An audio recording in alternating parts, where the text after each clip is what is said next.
കലാരംഗത്ത് പ്രവർത്തിക്കുന്നവരോട് പറയാം, നമ്മളെപ്പോഴും അന്വേഷണത്തിലായിരിക്കണം. കാരണം ഞാൻ അങ്ങനെയാണ്. ഞാൻ കാലത്തിന് മുമ്പെയാണ് എൻ്റെ ചിന്തകൾ മുഴുവൻ. ഞാൻ എപ്പോഴും വളരെ അഡ്വാൻസ് ആയിട്ടാണ് കാര്യങ്ങൾ ചിന്തിക്കുന്നത്.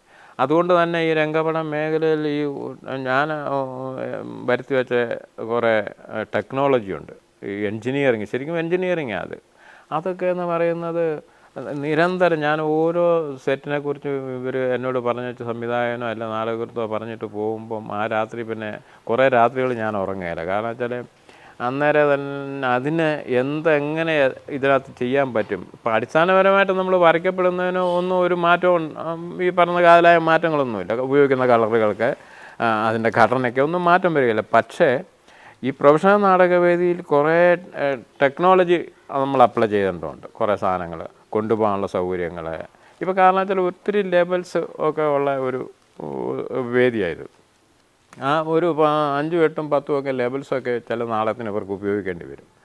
ഇപ്പോൾ കഴിഞ്ഞ വർഷം ഒരു നാടകം ഇറക്കിയതിനകത്ത് ആ നാടകകൃത്ത് അതിനകത്ത് എഴുതി വെച്ചതെല്ലാം കേട്ടാൽ നമ്മൾ ബോധം കിട്ടും. അങ്ങനെ ഒരു സിനിമയ്ക്കകത്ത് പോലും അത് പാപമല്ല. അത് പക്ഷേ നമുക്ക് ഈ ഇട്ടാവട്ടം സ്റ്റേജാണ് കിട്ടുന്നതെന്ന് ഓർത്തോണം. നമ്മൾ ആഗ്രഹിക്കുന്നത് ഒരു 30 അടി 25 അടി ഒരു പ്ലാറ്റ്ഫോം ആഗ്രഹിക്കുകയും അത് വേണമെന്നാണ് ആവശ്യപ്പെടുകയും ചെയ്യുന്നത് നാടക സംഘാടകരോട്, നടത്തുന്നവരോട്. പക്ഷേ അവിടെ ചെല്ലുമ്പോഴാണ് അറിയുന്നത് അത് 18 അടി നീളവും ഒരു 15 അടി വീതിയുള്ള സ്റ്റേജാണ് കിട്ടുന്നത്. പക്ഷേ അവിടെയും ഈ പ്രൊഫഷണൽ നാടകവേദി ഈ ഗതികേട്ട് കിടക്കുന്നതുകൊണ്ട് അവർക്കത് കളിച്ചേ പറ്റൂ. അവർക്ക് ഈ വേദിയില്ല, ഞങ്ങൾക്ക് കളിക്കാൻ പറ്റിയല്ല, നിങ്ങൾ സ്റ്റേജ് ഇട്ട് തന്നാൽ നാളെ കളിക്കാമെന്ന് പറയാനുള്ള ഗട്ട്സ് ഇവർക്കില്ല. കാരണം അവർക്ക് എങ്ങനെ ഒരു നാടകം കളിച്ചിട്ട് അതിൻ്റെ പ്രതിഫലം ഇവർക്കെല്ലാം അങ്ങനെ വിധിച്ചു കൊടുത്താലേ നിലനിൽപ്പുള്ളൂ.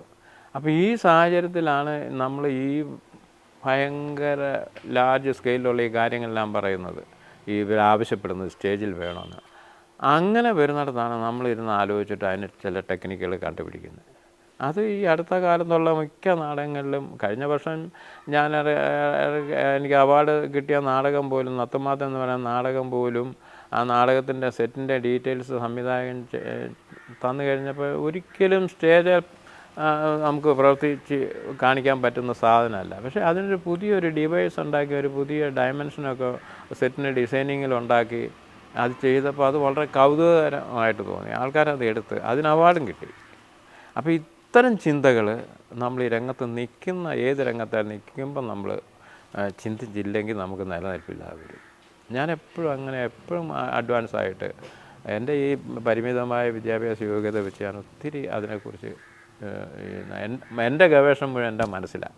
അപ്പോൾ ആ മനസ്സിലിരുത്തിട്ട് ഇങ്ങനെ മാറ്റി മറിച്ചു. പക്ഷേ ചില നാടകങ്ങൾ വരുമ്പോൾ ഇപ്പോൾ കയ്യും തലയും പുറത്തിട്ടിരുന്ന നാടകം ത്തിൻ്റെ ആ സെറ്റ് ഡിസൈൻ ചെയ്യാൻ വേണ്ടി എനിക്ക് 5 മിനിറ്റ് വേണ്ടി വന്നില്ല. പാസി സാർ ഇത് പറഞ്ഞ് എൻ്റെ ഒരു ടെക്നിക്കൽ എക്സ്പീരിയൻസ് വെച്ചിട്ട് പാസി സാർ ഇത് പറഞ്ഞപ്പോഴേ എൻ്റെ മനസ്സിലേക്ക് ഈ ഒരു ഘടന വരുമായിരുന്നു.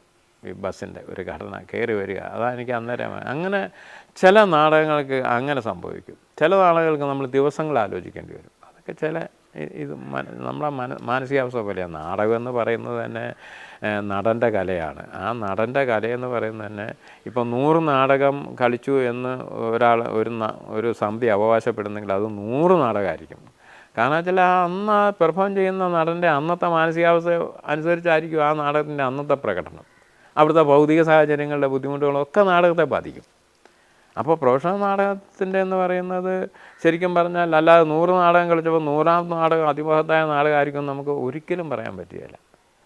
ഒത്തിരി പരിമിതികളുള്ള ചുറ്റുപാടുകളിൽ നിന്നിട്ടാണ് ഈ നാടകം കളിക്കുന്നത്. ഒരു പക്ഷേ അന്നൊരു എത്രയോ നടന്മാരുടെ വീട്ടിൽ മരണം സംഭവിച്ചിട്ട് അത് അവരെ അറിയിക്കാതെ നാടകം കളിക്കുന്നുണ്ട്, അവരറിഞ്ഞിട്ട് നാടകം കളിക്കുന്നുണ്ട്, ഒക്കെ ചെയ്യും. അന്നത്തെയൊക്കെ എന്ന് പറഞ്ഞാൽ പെർഫോമൻസ് ഭയങ്കര വ്യത്യാസമായിരിക്കും. അപ്പം ഈ ഇങ്ങനെ കളിക്കുന്ന ഈ നാടകത്തിൻ്റെ ആ ഒരു സജീവതയോട് ചേർന്ന് നിന്ന് നമുക്ക് വളരെ അതിനോട് ഒത്തുപോകുന്ന രീതിയിൽ രംഗപടം ഡിസൈൻ ചെയ്യാൻ കഴിഞ്ഞാലേ നമുക്ക് അതൊരു സക്സസ് ആകത്തുള്ളൂ. അപ്പോൾ എപ്പോഴും ഇവർ കുറ്റം പറയുന്നവർ ഇതിൻ്റെ പരിമിതികളെക്കുറിച്ച് ഒട്ടും ബോധവാന്മാരല്ലാതെ വേറെ ഏതോ സങ്കല്പത്തിലും പുസ്തകം വായിച്ച അറിവും ഒക്കെ വെച്ചിട്ട് ഇതിനെ നിശ്ചിതമായിട്ട് വിമർശിക്കും.